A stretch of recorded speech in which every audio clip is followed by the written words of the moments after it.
Okay, so we'll begin with the reflections on universal well-being. May I abiding well-being in freedom from affliction, in freedom from hostility, in freedom from ill will, in freedom from anxiety, and may I maintain well-being in myself. May everyone abide in well-being, in freedom from hostility, in freedom from ill will, in freedom from anxiety, and may they maintain well-being in themselves. May all beings release from all suffering, and may they not be parted from the good fortune they have attained. When they act upon intention, all beings are the owners of their action, and inherit its results. Their future is born from such action, companion to such action, and the results will be their home. All actions with intention, be they skillful or harmful, of such acts there will be the end. So continue to read Ajahn Mun's biography. Today I wanted to read an interesting section near the end of the book called,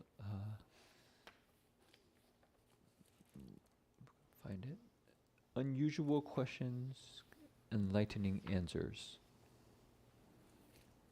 And it's in Q&A format. Upon arriving in Bangkok, Ajahn Mun went to stay at Wat Boramamnibwat Monastery, following the instructions telegram from Somdet Pra Maha Viramong. Before he departed for Udontani, many people came to see him at Wat Boramamnibwat with questions. Some of these questions were rather unusual, so I have decided to include them. Question. Understand that you maintain only one rule instead of the full 227 monastic rules that all other monks keep. Is that true? So in the Theravada tradition, they have 227 precepts for bhikshus. For our tradition, it's 250, but principle is the same. Ajahn Mun. Yes, I maintain only the one rule. Which one do you maintain? My mind. So you don't maintain all 227 rules? I maintain my mind by not allowing any wrong thoughts, speech, or actions that would violate the prohibitions laid down by the Buddha, be they 227 in number or even more than that. Those who doubt whether or not I maintain the 227 monastic rules can think and say what they please. As for me, from the day of my ordination, I have always maintained strict control over my mind, as it is the master of body and speech. You mean we have to maintain our minds in order to maintain the moral precepts? Ajahn Mun. What else would you maintain to develop good moral virtue, if not your mind? Only the dead have no need to look after their minds, much less their actions and speech. The wise have never claimed that dead people have a moral bias, it being impossible for corpses to show willful intent.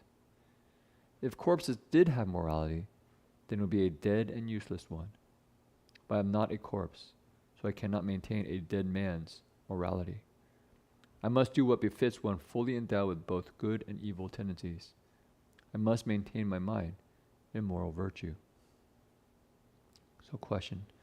I've heard it said that keeping our actions and speech in good order is called morality, which leads me to understand that it's not really necessary to look after the mind. That's why I asked. Ajahn Mun. It is quite true that morality entails keeping our actions and speech in good order. But before we can put our actions and speech in good moral order, we must consider the source of moral virtue.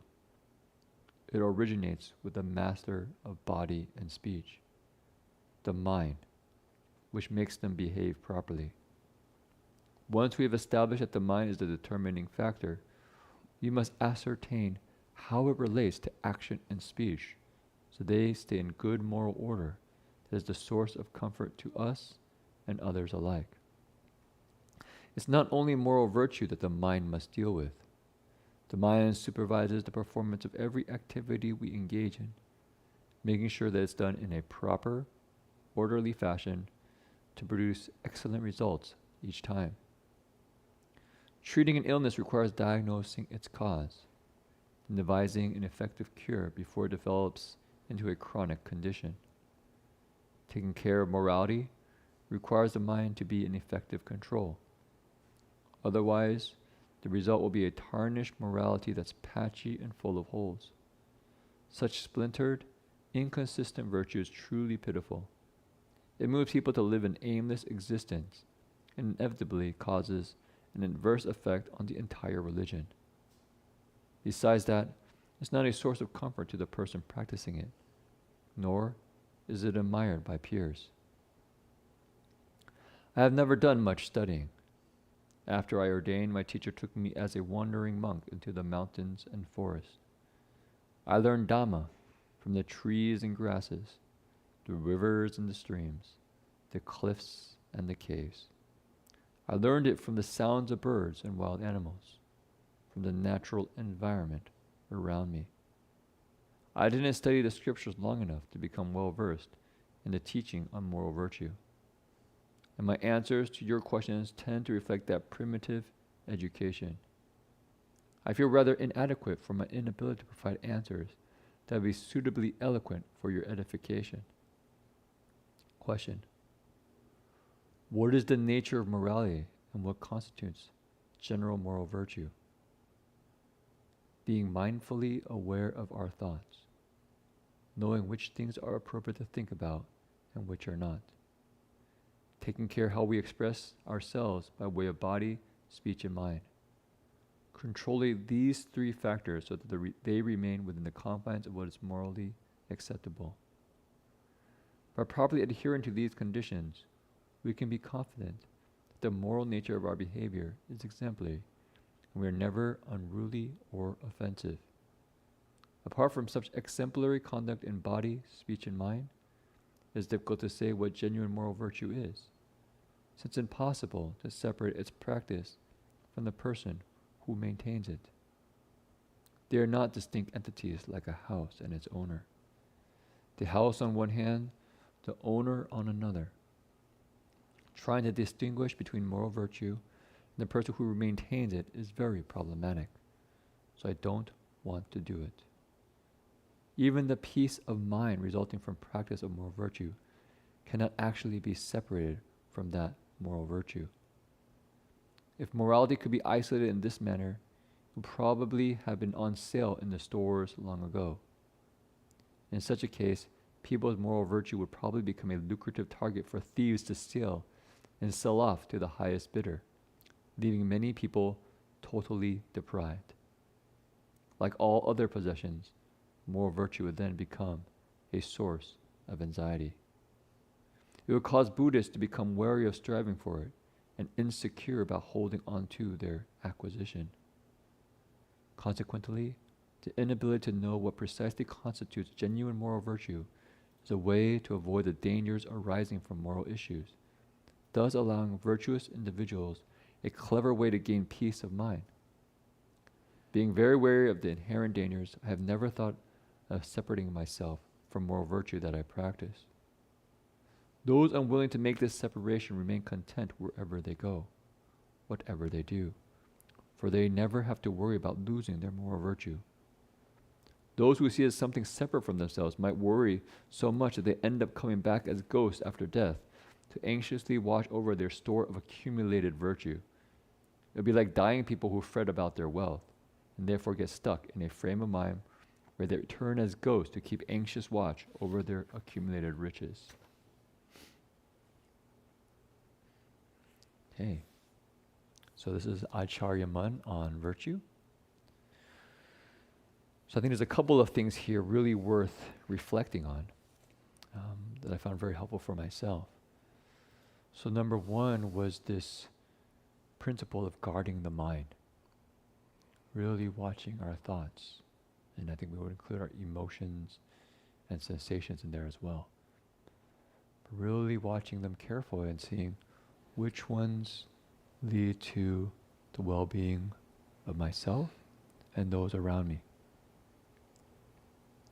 It seems such a simple principle, but I don't think I actually learned that until I met the Dharma. You know, in school, in just growing up, you know, morality and virtue was usually determined by exactly what that person said, how I act, how people can observe me, and am I in alignment with kind of the general surroundings. But really what's going on in our hearts, in my heart, there was no discussion about it. In fact, the general feeling about it was that it was actually kind of random. You can't have control over it. So just your best is don't do anything harmful externally. The first thing Ajahn Mun teaches is actually, when we really begin this training, then it's the careful observation of our thoughts and being able to discern, does this one lead to well-being? Or does this one lead to harm? There's a real training there. And another place that I found very helpful was how virtue is not apart from our nature. Because we can make virtue something we're trying to get. And in current society as well, we have such a strong consumer mindset, having grown up with a capitalistic approach to life, or other ways of society. Even communism has a very materialistic way of looking at the world. And we begin to see the spiritual life as kind of objects to obtain. We become a spiritual consumer. So I need to get some generosity, I need to get some virtue, I need to get some patience, maybe some vigor. Oh, maybe I'll just get some samadhi. Yeah, I really want that, some samadhi. And some prajna too. Let's get all this paramitas. I have like a little bank account, I got this one, and I just start accumulating stuff. And I get really attached to them. Or worried maybe I don't have it. Maybe I don't have enough patience. Maybe I don't have enough virtue. Do people see that I have virtue? And Ajahn Mun's approach is saying, actually, these are all part of the nature. We're not accumulating anything. As we observe the mind very carefully, we find that all of these qualities are inherent in us. We don't have to be afraid of losing it because we've never lost it. It's not something we can lose. And so I think that gives us a much more solid ground in this process of cultivation. We don't have to frantically look outside. We begin to relax into the present, watch carefully our minds, and see the results of our actions and begin to adjust our minds and hearts and actions accordingly. And I think this is such a simple principle, as Ajahn Mun says. You know, he just said, I just learn from nature. And in some ways in our society, we become too smart, too clever. So what do? Is we come up with all these abstract concepts and ideals, and then we start to judge ourselves and judge each other. And it actually becomes very painful. So what I found from Ajahn Mun's teachings and in the Dharma is that actually, how do we live a good life, a virtuous life? It's very simple. Just carefully watch our thoughts, our speech, and our actions, and really reflect, does this lead to well-being, or does this lead to harm? in the long term and in the short term. And that becomes our inner compass. That becomes the one rule that Ajahn Mun holds, watching the mind. Okay, so maybe just that much for this morning, and encourage us, all of us, to maybe guard our minds extra carefully today.